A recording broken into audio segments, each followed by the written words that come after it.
তাই পরমাত্মা এখানে মনে করিয়ে দিচ্ছেন যে ভজন করো উস রব কা जो दाता है कुल सबका भजन करो उस रब का जो दाता है कुल सबका। তিনি কে? তিনি হলেন তদ্ব্রহ্ম, সেই পরম অক্ষর ব্রহ্ম।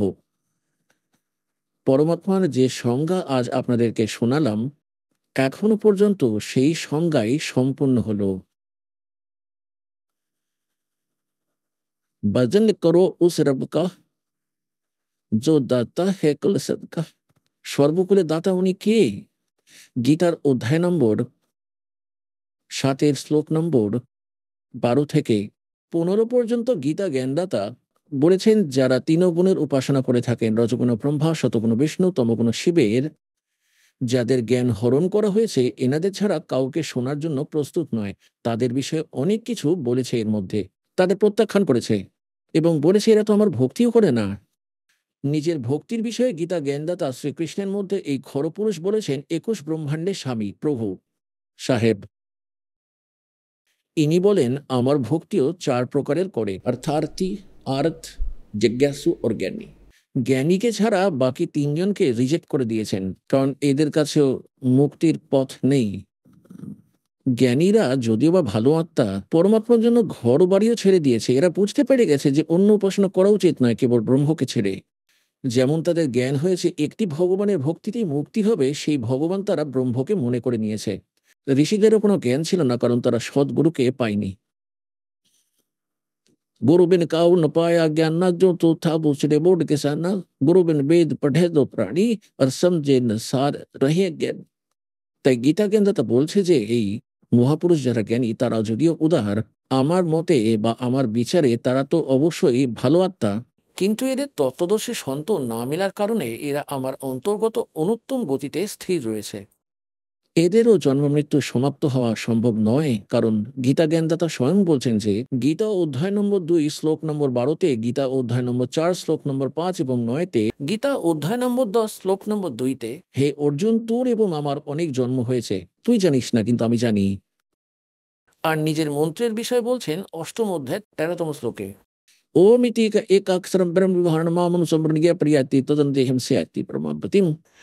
আমার ব্রহ্মের একটি ওম মন্ত্র আছে, এর সাধনা করা সাধক যখন সাধনা করতে করতে শরীর ছেড়ে যায়, সে ওমের দ্বারা প্রাপ্য ব্রহ্মগতিকে প্রাপ্ত করে।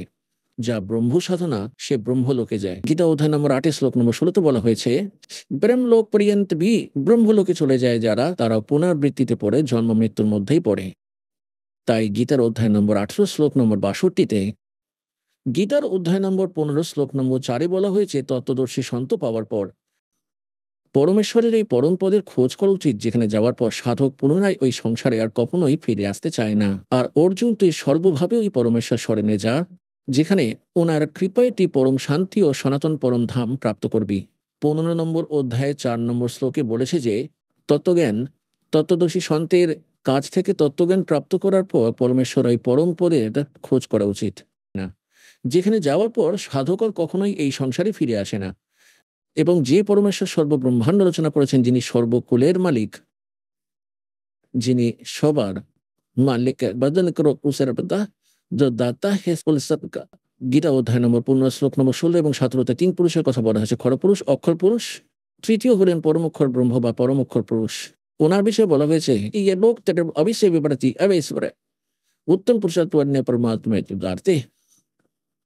উত্তম পুরুষ এই 2 পুরুষের থেকে অন্য কেউ, খরপুরুষ পরমক্ষর পুরুষের থেকে ভিন্ন, এবং তিনি 3 লোকের মধ্যে প্রবেশ করে সকলের ধারণ পোষণ করে থাকেন। এখানেও সেটাই বলা হয়েছে গীতা অধ্যায় নম্বর 15 শ্লোক নম্বর 4-এ, যে পরমেশ্বর সকল ব্রহ্মাণ্ডের রচনা করেছেন এবং সংসার রূপেই যে বৃক্ষ রয়েছে, যেটা উল্টো হয়ে ঝুলে থাকা সংসার রূপে বৃক্ষটি শিকড় বা মূল হলেন এই পরমক্ষর ব্রহ্ম। তাই পুরো গাছটির মূল থেকেই আহার মেলে এবং তার থেকেই তার প্রতিপাদন হয়। তাই জন্যই তাকে মূল মালিক বলা হয়, কুলের মালিক।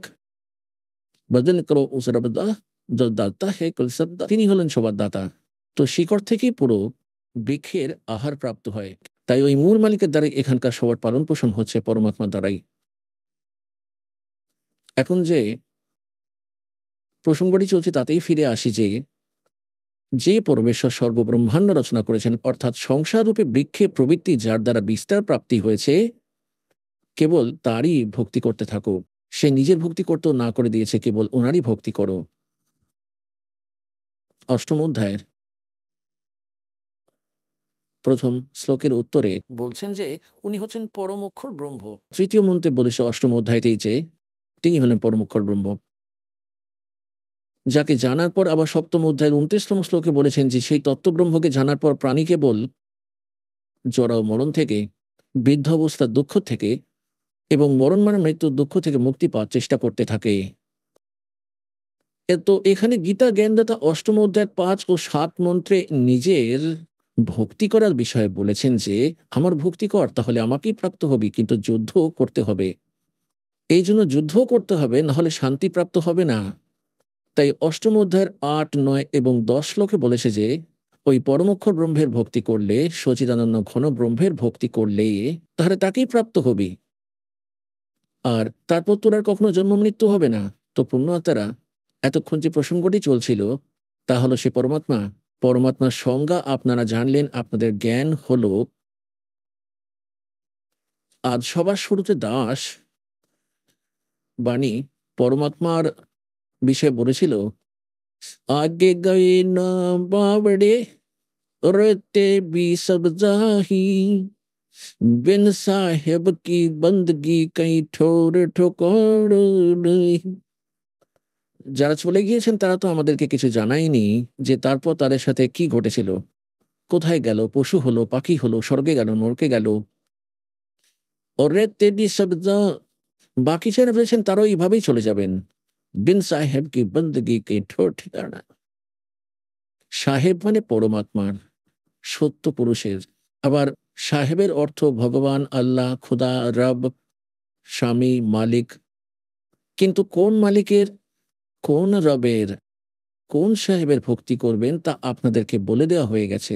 ভজন করো উসের দাতা হে কুলসা।